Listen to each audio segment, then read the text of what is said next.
Vodka martini. Shaken, not stirred.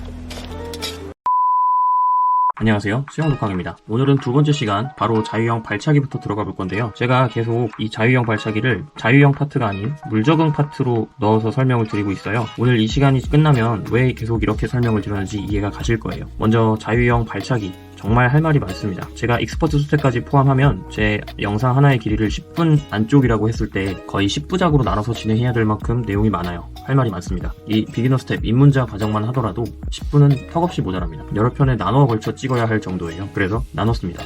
이 비기너 스텝도 2부 정도로 나눠서 최대한 컴팩트하게 진행해보려고 해요. 그 기준은 먼저 여러분이 가장 궁금해하시는 부분이죠. 어떻게 발차기를 해야 하는 건가, 어떻게 연습을 해야 되는 건가 하는 방법론적인 부분이고요. 하나는 호흡은 사실 수영의 동작을 한 건 아니었죠. 물 적응일 뿐이었습니다. 이 자유형 발차기부터 본격적으로 수영의 동작을 배우게 되는데 그 중에서도 가장 먼저 배우는 게 이 자유형 발차기잖아요. 그래서 가장 기본기가 될 겁니다. 기본기이기 때문에 먼저 배우는 거기도 하고요. 그런데 이 기본기라는 의미를 다른 운동들과 비교해서 살펴볼 거예요. 이 내용도 정말 중요합니다. 어떻게 보면 여러분은 방법론적인 부분은 많이 들어보셨을 수 있어요. 저 말고도 다른 유튜버들이나 혹은 오프라인에서 가르치는 선생님들이 많으실 테니까요. 하지만 이 얘기는 아직까지 저는 저를 제외한 사람이 얘기하는 걸 본 적이 없습니다. 정말 중요한 내용인데 말이죠. 크게 이렇게 2부작으로 나누도록 하겠고요.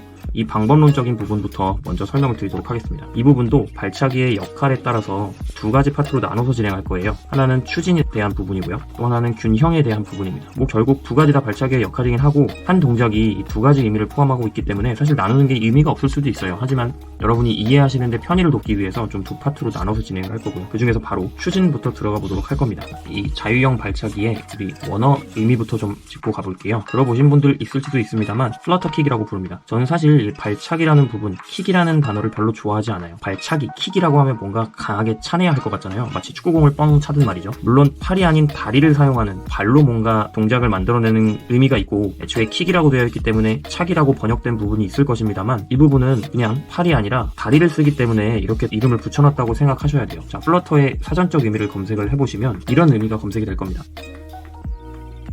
자, 이 단어에서 어떤 느낌을 받으시나요? 뭔가 강하고 직선적인 움직임일 거라는 생각이 드시나요? 아니면 부드럽고 곡선적인 움직임일 거라는 생각이 드시나요? 저는 아래쪽이 더 가깝다고 생각합니다. 자, 이 움직임은 기본적으로 지상동물들이 움직이는 형태예요. 지면을 차고 점프하고 뛰어야 하기 때문에 강하게 발돋움을 해야 되죠. 이 움직임은 수중동물들이 보여주는 모습입니다. 뭐 어류라던가 수중포유류, 돌고래 같은 친구들을 생각해 볼게요. 물을 저어서 앞으로 나가야 하죠. 제가 인트로에서 설명드렸다시피 물의 저항은 지면과의 마찰에 비해서 훨씬 작기 때문에 마치 노를 젓듯 천천히 저어서 부드럽게 나아가야 하는 거죠. 자, 인간은 어떤 동물인가요? 지상동물입니다. 그런데 우리가 수영을 하고 싶다는 건 수중동물들의 움직임을 모방하고 싶다는 얘기예요. 즉, 우리는 원래 지상동물로서 가지고 있는 이런 움직임이 아니라 수중동물들이 가지고 있는 이런 움직임을 따라해야 한다는 겁니다. 그게 플러터킥의 의미예요. 자, 그럼 지상동물인 우리가 수중동물처럼 움직이려면 어떻게 해야 할까요? 일단 살살 그리고 천천히 해야 합니다. 몸을 긴장시키는 게 아니라 이완시키면서 말이죠. 제가 초급자의 호흡을 이완에 포커스 맞춘 이유, 이게 아시겠나요? 좀 더 이해가기 편하게 우리 인체의 관절 모양과 수중동물들의 관절 모양을 비교해 보겠습니다. 이게 우리의 모양이고요. 이게 어류나 수중동물들의 모양입니다. 우리의 다리에 해당되는 부분이 이 친구들한테는 꼬리죠. 관절만 확대를 해보겠습니다. 우리의 하체는 이렇게 구성이 되어 있습니다. 관절 3개에, 관절이라는 건 뼈와 뼈를 연결하는 부분이죠. 그래서 하체 자체는 4파트로 이루어져 있습니다. 이제 다른 수중동물들을 볼까요? 뭐 이건 제가 정확히 모릅니다만 아마 엑스레이를 찍으면 이런 모양이 아닐까요? 그렇습니다. 우리의 척추와 같죠. 가동성이 크진 않지만 조금씩 움직이더라도 파트가 여러 군데로 나눠져 있기 때문에 마치 기차처럼 구불구불 휠 수 있는 구조입니다. 우리의 척추도 뭐 사실 이렇게 되어 있긴 해요. 이렇게 많이 움직이진 않지만요. 척추만 있는 뱀 같은 동물이 뭐 이런 식으로 움직이겠죠. 자, 그럼 이제 결론은 우리는 다리를 뱀의 몸통이나 다른 수중동물의 꼬리와 유사하게 부드럽고 곡선적으로 흔들어줘야 한다는 결론이 나오네요.